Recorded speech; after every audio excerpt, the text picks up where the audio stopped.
सो हम लोग डिस्कस कर रहे थे Coulomb's law of electrostatics.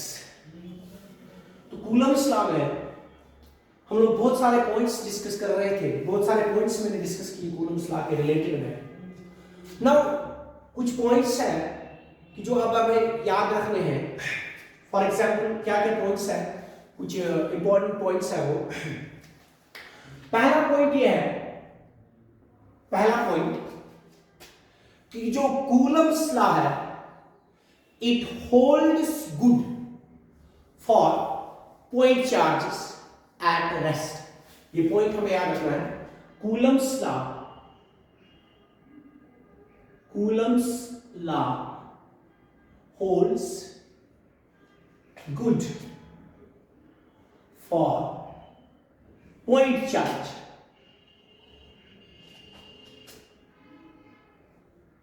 at rest।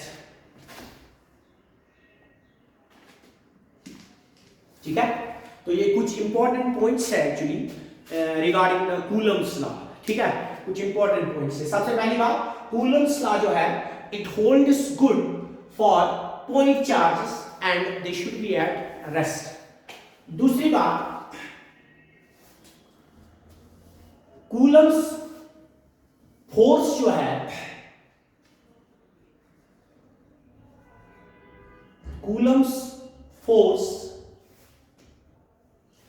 acts along the line joining the center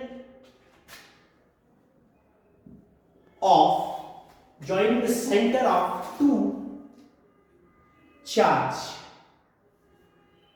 ठीक है, दैट मीन्स कूलम्स लॉ जो है ना, देखिए कूलम्स फोर्स जो है, कूलम्स फोर्स, सबसे पहले अगर से सपोज मेरे पास ये Q1 है और ये मेरे पास क्या है, ये मेरे पास Q2 है, तो they are separated by distance of r, they are separated by distance of r। Now Coulomb's force जो है ना, अब चूंकि हमें पता है force is a vector quantity, इसका मैग्नीट्यूड हमें पता है, अगर ये वैक्यूम में होंगे that it is 1/4 pi, air में अगर होंगे epsilon naught Q1 Q2 divided by r square, ये तो इसका मैग्नीट्यूड है।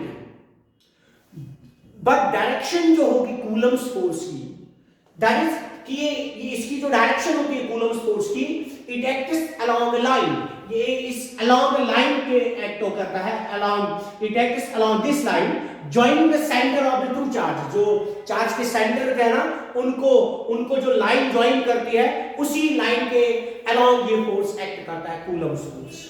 ठीक है, तो ये पॉइंट मैंने याद रखना हमने, Coulomb's force acting along the line, along the line, sorry यहां पर line joining the centre of two charges.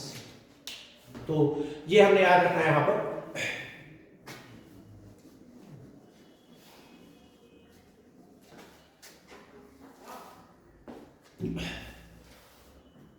जो कूलम्स लॉ है,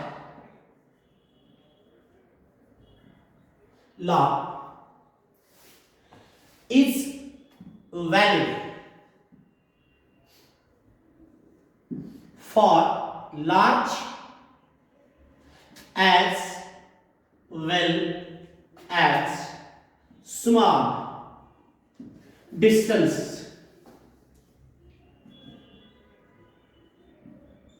देखिए कूलम्स लॉ जो है ना, it is valid for both distance, small distance as well as large distance. लेकिन जो स्मॉल डिस्टेंस है ना, स्मॉल डिस्टेंस, ठीक है, डिस्टेंस अगर देखा जाए 10⁻⁻13 मीटर से लेके 10⁻⁻10 मीटर, ठीक है ना, इस डिस्टेंस में, यानी इससे छोटी अगर डिस्टेंस होगी ना, फिर कूलम्स लॉ वैलिड नहीं होता। फॉर एग्जांपल अगर हम बात करेंगे ना न्यूक्लियस के अंदर, न्यूक्लियस के अंदर प्रोटॉन का चार्ज पॉजिटिव, दूसरे प्रोटॉन का चार्ज पॉजिटिव, सर यहां पर भी क्या कूलम्स फोर्स होगा? यहां पर कूलम्स फोर्स वैलिड ही नहीं, क्योंकि यहां पर एग्जिस्टेंस में आता है न्यूक्लियर फोर्स जो कि ऑलमोस्ट 10⁻38 टाइम्स स्ट्रॉन्गर है that's compared to the what we call the Coulomb's force. तभी इतनी शॉर्ट डिस्टेंस के लिए वैलिड नहीं है। तभी मैंने यहां पर लिखा स्मॉल डिस्टेंस का मतलब है स्मॉल डिस्टेंस। आप ये मत समझ लेना कि न्यूक्लियस के अंदर जो प्रोटॉन्स होते हैं क्या वहां पर भी कूलम्ब्स लॉ होगा, क्या वहां पर भी हम कूलम्ब्स लॉ अप्लाई कर सकते हैं, ठीक है। लेकिन अगर ये इस रेंज की डिस्टेंस है तो वैलिड है, इससे स्मॉल डिस्टेंस अगर हुई ना फिर कूलम्ब्स लॉ उस टाइम पे वैलिड नहीं है, फिर कूलम्ब्स फोर्स वहां पर एग्जिस्ट नहीं करेगा। इसलिए एग्जिस्ट नहीं करेगा क्योंकि वहां पर फिर डोमिनेंस में आ जाता है न्यूक्लियर फोर्स। इस बात का हमें खास ध्यान रखना है, ठीक है। तो ये मैंने बोला कुछ पॉइंट्स इसके रिलेटेड में। नाउ उसके बाद कूलम्ब्स फोर्स जो है, ठीक है ना, it is conservative in nature. देखिए कूलम्ब्स फोर्स जो है it is conservative in nature. मैं यहां पर लिख लेता हूं, ये कुछ इंपॉर्टेंट पॉइंट्स थे। एक्चुअली मैं आपको ये असाइनमेंट में भी सेंड करूंगा, ठीक है, जो मैं आपको मटेरियल दूंगा ना उसमें भी मैं लिखूंगा, ये पॉइंट्स में मेंशन करूंगा। तो फिलहाल यहां पर ये पता होने चाहिए, थोड़े बहुत ये पॉइंट्स पता होने चाहिए। आप देखिए कूलम्ब्स फोर्स जो है, कूलम्ब्स फोर्स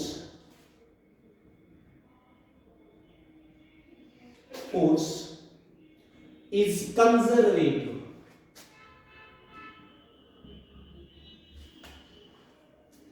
force, ठीक है।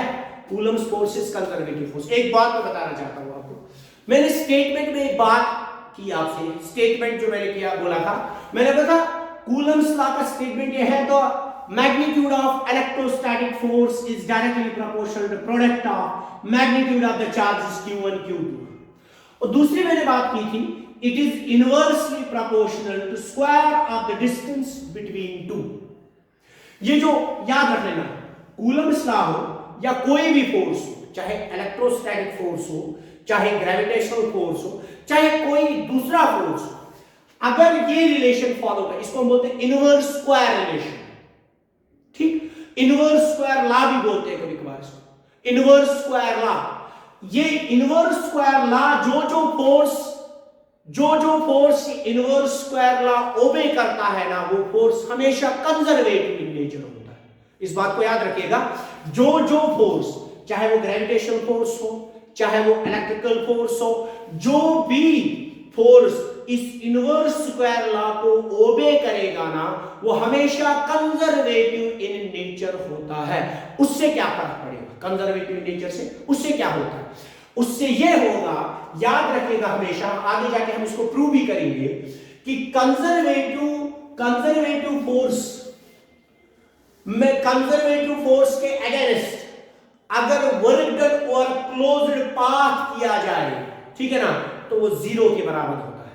याद रखिएगा मैंने क्या बोला, जो कोई भी फोर्स इस इनवर्स स्क्वायर लॉ को ओबे करेगा, वो फोर्स हमेशा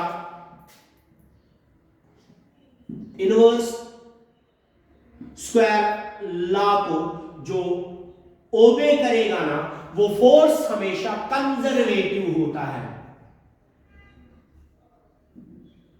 ठीक है। और कंजर्वेटिव फोर्सेस के अगेंस्ट या इससे अगर हम वर्क डन करें ओवर क्लोज्ड पाथ, तो वो हमेशा जीरो के बराबर होता है, ठीक है। ये हमेशा क्या होता है? जीरो के बराबर। कंजर्वेटिव फोर्सेस की ये प्रॉपर्टी है, कंजर्वेटिव फील्ड इसकी ये प्रॉपर्टी है कि अगर इसके अगेंस्ट वर्क डन किया जाए या इसमें वर्क डन किया जाए ओवर क्लोज्ड पाथ, वो जीरो के बराबर आ जाएगा। और एक और प्रॉपर्टी वो ये है कि कंजर्वेटिव फोर्सेस में जब हम वर्क डन करते हैं, वर्क डन जो होता है वो डिपेंड करता है खाली इनिशियल एंड फाइनल पोजीशन, वो डिपेंड नहीं करता है पाथ आपने कौन सा पाथ फॉलो किया। इस बात का खास ध्यान रखिएगा, ये याद रखिएगा आगे। तो मैं अभी तो डिस्कस कर रहा था कुछ इंपॉर्टेंट पॉइंट्स। मैंने बोला कूलम्ब्स फोर्स जो है इट इज कंजर्वेटिव फोर्स। इसका मतलब फिर ये निकाल लेना कि इसका मतलब ये हुआ, अगर कूलम्ब्स फोर्स के अगेंस्ट हमें वर्क डन करना पड़े ओवर क्लोज्ड पाथ, वो हमेशा हमें जीरो के बराबर आएगा। और अगर हम वर्क डन बात करें कूलम्ब्स फोर्स में, वर्क डन की बात करेंगे, वो पाथ पे डिपेंड नहीं करेगा, वो डिपेंड करेगा इनिशियल एंड फाइनल पॉइंट पे या इनिशियल एंड फाइनल पोजीशन। ये मैंने कुछ पॉइंट्स बोले आपको। पहला पॉइंट मैंने क्या बोला, मैंने आपको ये बोला जो कूलम्स लॉ है, कूलम्स लॉ जो है it is valid for the point charges and charges at rest. मैंने आपको ये भी बोला कि कूलम्स लॉ जो है ये वैलिड है लार्ज डिस्टेंस के लिए, स्मॉल डिस्टेंसेस के लिए भी, लेकिन डिस्टेंस ज्यादा स्मॉल नहीं होनी चाहिए। लेकिन न्यूक्लियस के अंदर प्रोटॉन में अगर आप देखोगे वहां पर कूलम्स फोर्स एग्जिस्ट ही नहीं करेगा। क्यों एग्जिस्ट नहीं करेगा? क्योंकि वहां पर न्यूक्लियर फोर्स डोमिनेंस फैक्टर ले लेता है। ठीक है, इसी तरह मैंने बोला इट इज कंजर्वेटिव, ये कंजर्वेटिव इन नेचर है। एंड लास्ट में मैंने ये भी बोला आप लोगों को, ये भी एक पॉइंट मैंने बोला आपके साथ डिस्कस किया मैंने, जो कूलम्स लॉ होता है या कूलम्स फोर्स जो होता है it acts always acts along the line joining the center of the two charges, तो इसको हम सेंट्रल फोर्स भी बोल सकते हैं। ठीक है, ये कुछ पॉइंट्स थे, important points related the Coulomb's law. ठीक है, कूलम्स लॉ के रिलेटेड में कुछ इंपॉर्टेंट पॉइंट्स थे जो मैंने डिस्कस किए, क्योंकि हमारा टॉपिक ही चल रहा था कूलम्स लॉ। अभी हमने कूलम्स लॉ ही हम लोग अभी पढ़ रहे थे। ठीक है, नाउ अब से सपोज कभी कभार अगर हमारे पास क्वेश्चन इस तरह से आ जाए, से मैं यहां पर कुछ क्वेश्चन लिख लेता हूं, एक क्वेश्चन लिख लेता हूं मैं कुछ, कि हमें बताया जाएगा if Q1 into Q2 is greater than 0। ठीक है, बात समझ लेना। If Q1 and Q2 is greater than 0, अगर इन दोनों का प्रोडक्ट होगा Q1 into Q2 greater than 0, what will be the nature of force? What will be the nature of force? जो कूलम्स फोर्स होगा उसका नेचर क्या होगा? नेचर से यहां पर मकसद ये है, नेचर से यहां पर मकसद है क्या ये अट्रैक्टिव होगा, क्या ये रिपल्सिव होगा? ठीक है, तो यार ये इंपॉर्टेंट है। ठीक है, ये इंपॉर्टेंट है, ये समझ लेना कि अगर हमें कभी कभार क्वेश्चन आ जाए if the product of the two charge like Q1 into Q2 is greater than 0, what will be the nature of force, whether it is attractive or repulsive? तो याद रखिएगा इस टाइम पे। देखिए ये सिंपल सी बात है, ग्रेटर देन 0 का मतलब हुआ ना पॉजिटिव, कॉमन सेंस। ठीक, इसमें कोई न्यूमेरिकल है ये नहीं है, कैलकुलेशन ही नहीं है, बस कॉमन सेंस यूज करें। ग्रेटर देन 0 का मतलब क्या हुआ? पॉजिटिव के नेगेटिव? पॉजिटिव। अच्छा, पॉजिटिव कब कब पॉसिबिलिटी है? पॉजिटिव पॉसिबिलिटी है either Q1 is positive and also Q2 is positive, तो पॉजिटिव इनटू पॉजिटिव तो बनेगा ना पॉजिटिव। या पॉसिबिलिटी ये भी है Q1 इज नेगेटिव और Q2 is also negative, because negative into negative will become the positive. ठीक, तो यहां पर अगर देखा जाए, क्योंकि अगर ऐसी कंडीशन आएगी ना Q1 is equal to positive and Q2 is equal to negative, that is result is negative, result is not positive, that means ये कंडीशन तो एप्लीकेबल है ही नहीं। ठीक है, तो क्या कंडीशन एप्लीकेबल है? या तो दोनों पॉजिटिव होंगे या तो दोनों नेगेटिव होंगे, क्योंकि वही तो हमें ओवरऑल रिजल्ट क्या देंगे? पॉजिटिव देंगे। ठीक है, इसका मतलब अगर दोनों पॉजिटिव हुए फोर्स क्या होगा? रिपल्सिव। अगर दोनों नेगेटिव हुए तो फोर्स क्या हुआ? रिपल्सिव। ठीक है, बात समझ आई? फिर से मैं बात रिपीट कर रहा हूं।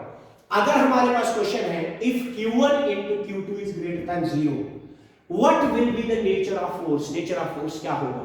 नेचर का मतलब या अट्रैक्टिव होगा कि रिपल्सिव होगा। ठीक, तो मैंने क्या बोला यहां पर? उसके लिए मैंने बोला ग्रेटर देन 0 का मतलब होता है पॉजिटिव। और पॉजिटिव कब कब पॉसिबल है? पॉजिटिव पॉसिबल है या तो Q1 पॉजिटिव होगा और Q2 भी क्या होगा? पॉजिटिव। या तो Q1 नेगेटिव होगा, Q2 भी क्या होगा? नेगेटिव, रिजल्ट पॉजिटिव देगा। ठीक है, तो इसका मतलब पॉजिटिव तब होगा जब दोनों चार्जेस सेम नेचर के होंगे, या तो ये दोनों पॉजिटिव होंगे या तो ये दोनों नेगेटिव होंगे, और ऑब्वियसली उस टाइम पे जो फोर्स होगा that force will be repulsive in nature. Force will be repulsive in nature। बात समझ में? तो ये क्वेश्चन एक था कि अगर इस तरह का क्वेश्चन होगा that is Q1 into Q2 is greater than 0, फिर बोलोगे सर इस पे कूलम्स लॉ कहां पर अप्लाई करें? ठीक है, तो that means force will be repulsive at that time. ठीक है, तो ये एक पैटर्न का क्वेश्चन है। ठीक है, तो यहां पर जरा मैं देख लेता हूं, यहां पर एक और लिख लेते हैं, एक और लिख लेते हैं, यहां पर मैं इरेज कर रहा हूं इसको।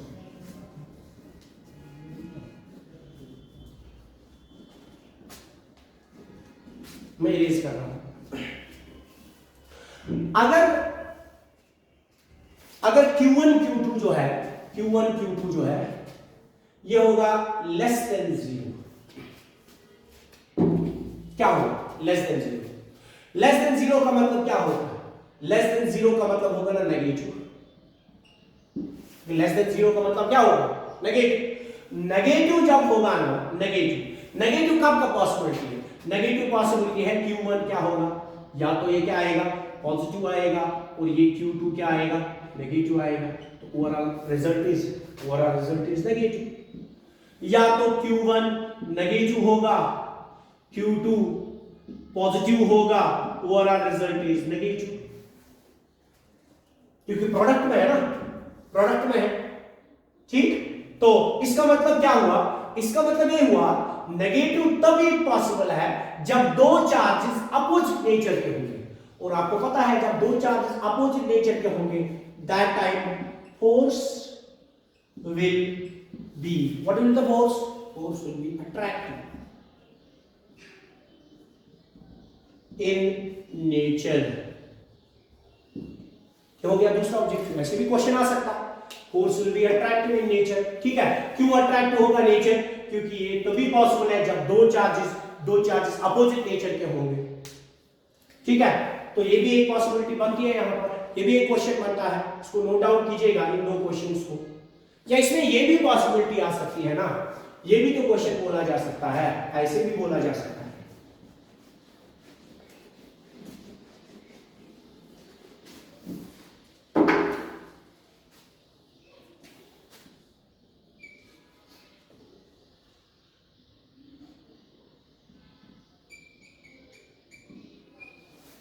If Q1 plus Q2 is equal to 0, what will be the nature of force? अगर Q1 plus Q2 किसके बराबर होगा, 0 के बराबर, what will be the nature of force? Nature of force क्या होगा, क्या लगता है nature of force क्या होगा?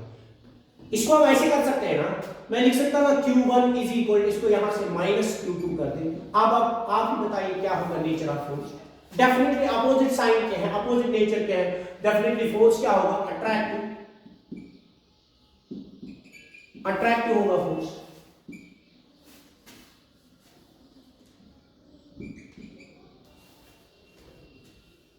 ठीक है, या ये ऐसे भी आ सकता है, ऐसे भी आ सकता है if Q1 minus Q2 is equal to 0, what will be the nature of force? तो इसको हम ऐसे कर सकते हैं ना, Q1 is equal to Q2, nature अगर सेम है फोर्स क्या होगा रिपल्सिव फोर्स। ठीक है, या ये ऐसे भी क्वेश्चन आ सकता है if Q1 divided by Q2 is equal to 0, Q1 divided by Q2 sorry it is equal to 1 आएगा, वैसे तो 0 बन जाएगा, फिर फोर्स नहीं बचेगा। फिर Q1 divided by Q2 is equal क्या आ जाएगा 1, Q1 divided by Q2 is equal to 1, what will be the nature of force?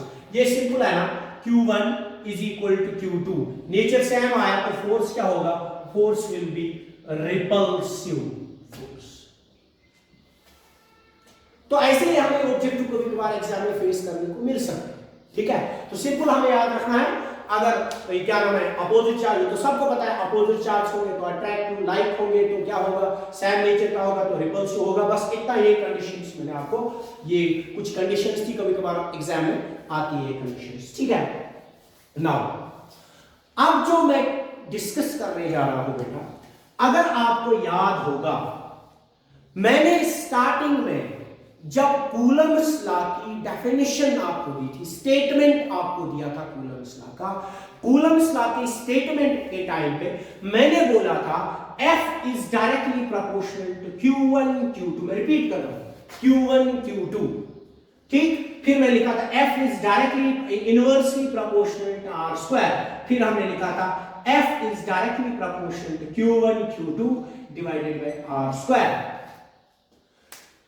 फिर जब हमने यहां पर इस साइन ऑफ प्रोपोर्शनलिटी को रिमूव किया था ना, यहां पर एक कांस्टेंट मैंने लिखा था बीटा, ठीक है, बीटा जब मैंने लिखा था, फिर मैं लिखा था it is Q1 Q2 divided by R square. इस बीटा पे मैंने बात की थी, मैंने बोला था बीटा होता है ना बेटा, बीटा का मतलब होता है यहां पर तो एक कांस्टेंट ऑफ प्रोपोर्शनलिटी है, लेकिन इसका जो वैल्यू होता है वो डिफरेंट सिस्टम्स पे डिपेंड करता है। वो डिपेंड करता है आप कौन सा सिस्टम यूनिट्स का यूज कर रहे हो, वो डिपेंड करता है आप क्या मीडियम रखते हो बिटवीन द टू चार्जेस। वहां पर मैंने बात की थी, और मैंने आपको ये भी पढ़ाया था, वहां पर मैंने आपको ये भी वहां पर बोला था, से सपोज से मैंने वहां पर आपको ये भी बोला था कि अगर हम सीजीएस सिस्टम में बात करें, सीजीएस सिस्टम में, then this beta is equal to 1 divided by k, where k is called, यहां पर मैंने नाम लिखा था डाइइलेक्ट्रिकल कांस्टेंट, ठीक है। ये मैंने अगर आपको याद आएगा, मैंने वहां पर लिखा था beta is equal to k 1 divided by k in CGS system where k is called a dielectrical constant। और मैंने वहां पर आपको ये भी बताया था इस dielectrical constant, मैंने वहां पर क्वेश्चन मार्क छोड़ा था, इसको मैंने क्वेश्चन मार्क छोड़ा था यहां पर, मैंने बोला था कि मैं इस dielectrical constant को डिफाइन करूंगा पूरी तरीके से, ठीक है। अब देखिएगा बेटा, हमारा जो नेक्स्ट टॉपिक तो नहीं बोलूंगा, हमारी जो नेक्स्ट डेफिनेशन है ना वो है dielectrical constant। याद रखिएगा, हमारी जो नेक्स्ट डेफिनेशन है वो है डाइइलेक्ट्रिकल कांस्टेंट, ठीक है। हर एक टर्म मैंने एक्सप्लेन करने की कोशिश की, यहां पर इन लेक्चर्स में मैंने हर एक टर्म एक्सप्लेन करने की कोशिश की। अब जो हमारा नेक्स्ट टर्म है वो है डाइइलेक्ट्रिकल कांस्टेंट। केमिस्ट्री में भी आप डाइइलेक्ट्रिकल कांस्टेंट पढ़ोगे सॉल्यूशन चैप्टर में, लेकिन वहां पर कुछ डेफिनेशन अलग होगी, यहां पर कुछ डेफिनेशन अलग है, ठीक है। तो मैं बोर्ड लिख रहा हूं टॉपिक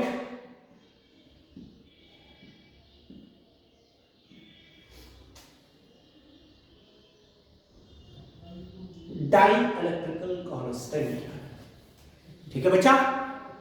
डाइइलेक्ट्रिकल कांस्टेंट जो है इसको हम डिफाइन करते हैं रेशियो ऑफ फोर्स, मैं लिख लेता हूं, आगे डेफिनेट समझाऊंगा आपको। इट इज defined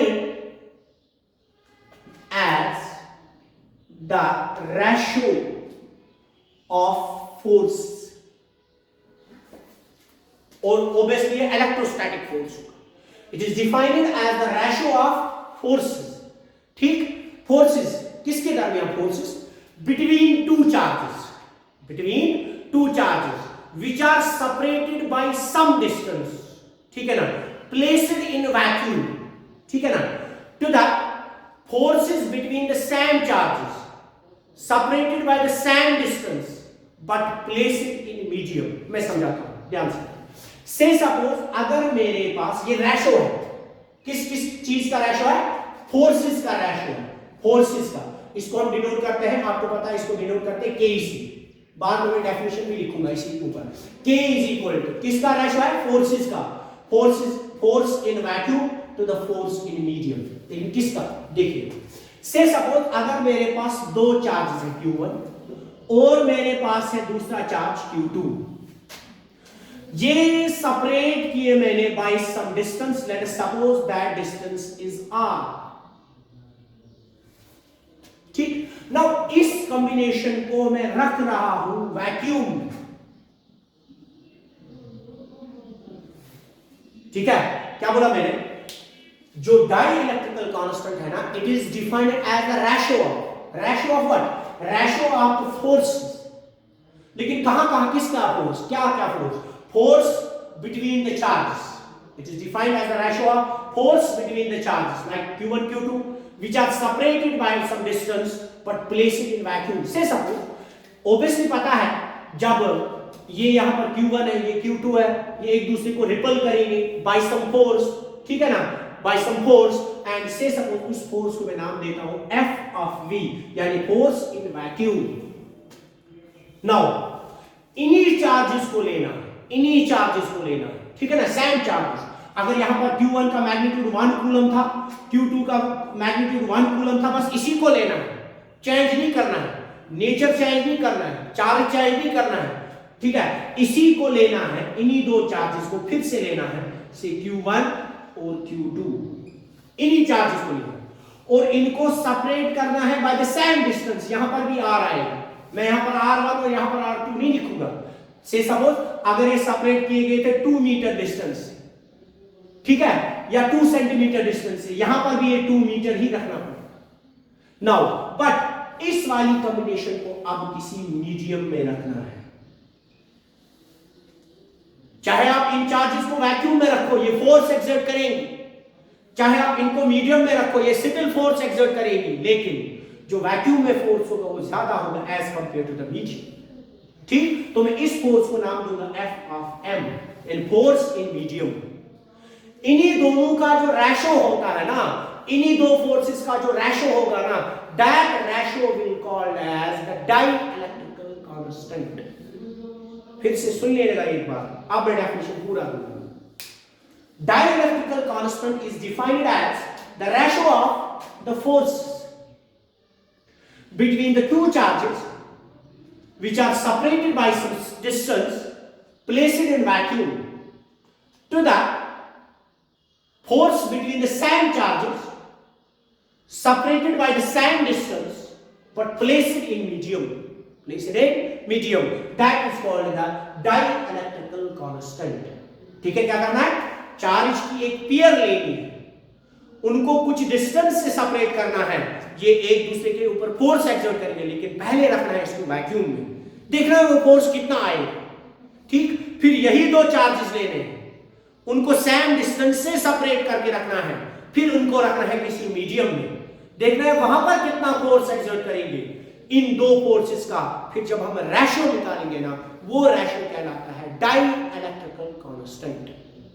ठीक है, तो अगर आप यहां पर डेफिनेशन हम देना, तो डेफिनेशन कुछ इस तरह से बनेगी, डेफिनेशन कुछ इस तरह से बनेगी, ध्यान रखिएगा, डेफिनेशन कुछ इस तरह से बनेगी।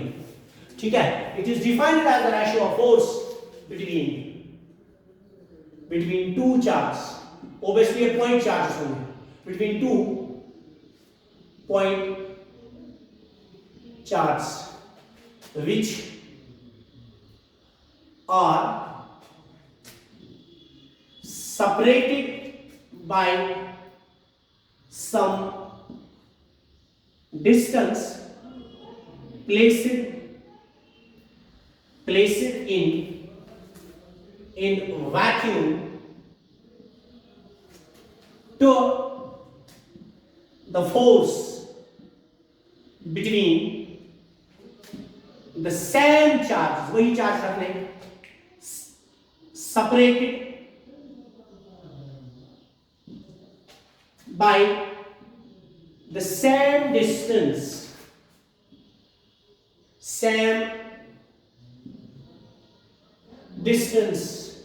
but placed in any medium. ठीक है, क्या बोला? It is defined as the ratio of force between two point charges which are separated by some distance placed in vacuum to the force between the same charges separated by the same distance but placed in medium. ठीक, उसको हम बोलते हैं डाइइलेक्ट्रिकल constant. तो mathematically मैं लिख लेता हूं K is equal to force between the charges in vacuum to the force between the charges in medium. Say suppose this is equation first. Now अभी जो मैंने यहाँ पर डायग्राम बनाई थी, say this is Q1, this is Q2, they are separated by the distance of R. ठीक है, लेकिन मान लेते ये वैक्यूम में है, ठीक, वैक्यूम में है, तो वैक्यूम में अगर है तो यहाँ पर F of V किसके बराबर आएगा अकॉर्डिंग टू कूलम्स लॉ? मैं लिख लेता हूं यहाँ पर लिख लेते हैं अकॉर्डिंग टू कूलम्स लॉ। क्या है कूलम्स लॉ का statement? F is equal to, vacuum के लिए क्या है? F is equal to 1/4 pi epsilon naught, ठीक है, Q1 Q2 divided by R square. Say suppose this equation second, ठीक, ये वैक्यूम के लिए। ठीक, नाउ अगर मीडियम के लिए according to Coulomb's law in any medium, तो मीडियम में क्या आएगा, एफ ऑफ, इसको लिखना था एफ ऑफ बी वैक्यूम, तो इसको लिखेंगे F of M, it is equal किसके बराबर 1/4 पाई, मैंने बताया था 1/4 pi epsilon naught into epsilon R. ठीक है, 1/4 pi epsilon naught into epsilon R, relative permittivity याद आया होगा। ठीक है ना, 1/4 पाई एप्सिलॉन, मैंने बोला अगर वैक्यूम है या एयर है दोनों के लिए हम लिखते हैं 1/4 पाई एप्सिलॉन नॉट, लेकिन अगर कोई दूसरा मीडियम होगा, ठीक, तो वहां पर एप्सिलॉन आर का मेंशन करना बहुत जरूरी है। तो 1/4 pi epsilon naught into epsilon R into q1 q2 divided by r square, say suppose this equation third। ठीक है, this is the equation second, this is equation third। now when we put it these two equations in equation first, what we get, मैं इस definition को फिर erase करूंगा, what we get यहां पर देखिए, मैं erase करूंगा इस definition को, फिर देखिएगा।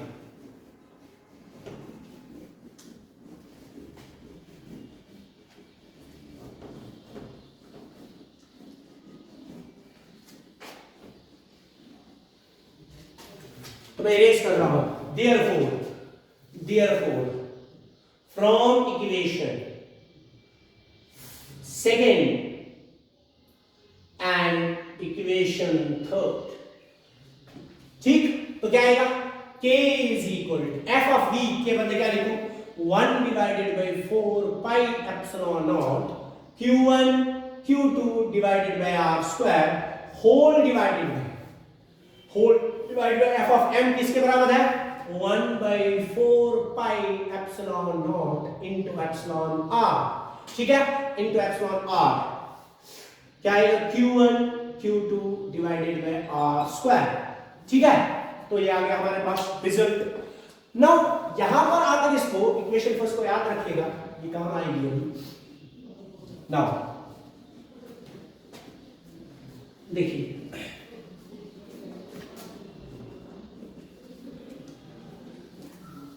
अगर हम अब यहां पर इसको थोड़ा बहुत कैंसिलेशन करें तो 1/q1, क्योंकि चार्जेस तो सेम है ना, डिस्टेंस भी सेम, चार्जेस भी सेम, तो q1 q2 divide by r square, q1 q2 divide by r square बच जाएगा।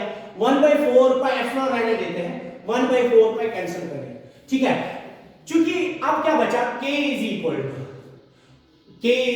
ऊपर बचा 1 divide by epsilon not divided by 1 divide by epsilon naught into epsilon r। क्योंकि मैं यहां पर ऐसे लिख सकता हूं, फिर k इज इक्वल टू, ये रेसिप्रोकल में आएगा epsilon naught into epsilon r is divided by क्या आएगा एप्सिलॉन नॉट। यहां पर एप्सिलॉन नॉट को भी कैंसिल नहीं करेंगे, लास्ट में देखेंगे। देखिए हमें पता है ना रिलेशन में क्या है, हमें पता है ना epsilon naught into epsilon r किसके बराबर होती है, ये होती है ना एप्सिलॉन के बराबर, जिसको मैंने बोला था एब्सोल्यूट परमिटिविटी। तो देयरफॉर क्या मैं नहीं लिख सकता k is equal to epsilon naught, sorry इसके बाद epsilon naught into epsilon r, इसके बदले क्या लिखूं, इसके बदले लिखूं एप्सिलॉन डिवाइडेड बाय क्या आएगा, डिवाइड आएगा एप्सिलॉन नॉट।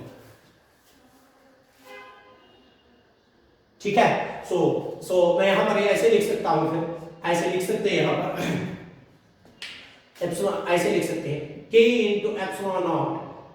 तो पहले इसको ऐसे डेफिनेशन कर सकते हैं, ये तो एक हुआ, इसको मैं रहने देता हूं ऐसे। तो मैं बोल सकता हूं जो डाइलेक्ट्रिकल कांस्टेंट है, it can be also defined as the ratio of absolute permittivity to the permittivity of free space, absolute permittivity to the permittivity of free space, या इस इक्वेशन से से सपोज दिस इक्वेशन 4, इस equation से अगर मैंने epsilon not को क्या ये कैंसिल कर दूंगा, equation 4 can be written as देखिए क्या लिख सकते हैं, सो मैं लिख सकता हूं k इज इक्वल, मैं वापस लिखूंगा इसको epsilon not divide by epsilon not cancel हुआ, can't I write that k is equal to epsilon r, K is equal to epsilon r, that means dielectrical constant is equal to relative permittivity. देखिए मैं फिर से यहां से repeat कर रहा हूं, यहां तक तो बिल्कुल सिंपल था। यहां से मैंने क्या किया, यहां से मैंने लिखा यहां पर ध्यान से देखिए, यहां पर मैंने लिखा dielectrical constant की एक और डेफिनेशन कि it can be defined, it can be also defined as the ratio of absolute permittivity to the permittivity of free space। और यहां पर हमें रिजल्ट क्या मिला, dielectrical constant is numerically equal to the relative permittivity of any medium। now उससे क्या फर्क पड़ेगा, जैसे कि हमें पता है फ्रॉम इक्वेशन फर्स्ट हमें पता है ना k किसके बराबर है, FV divided by FM, FV divided by FM। so therefore can't I write that k के बदले क्या लिखूं, FV divided by FM is equal to epsilon r। चाहो तो यहां से एक और डेफिनेशन दे दो epsilon r, लिख सकते हैं epsilon r relative permittivity can be also defined as the ratio of the magnitude of the forces between the two charges separated by some distance placed in vacuum to the force between the same charges separated by the same distance but placed in medium। ठीक है, ये मैंने यहां से थोड़ा बहुत डाइलेक्ट्रिकल constant को define किया। ठीक है, कॉपी कीजिएगा इसको।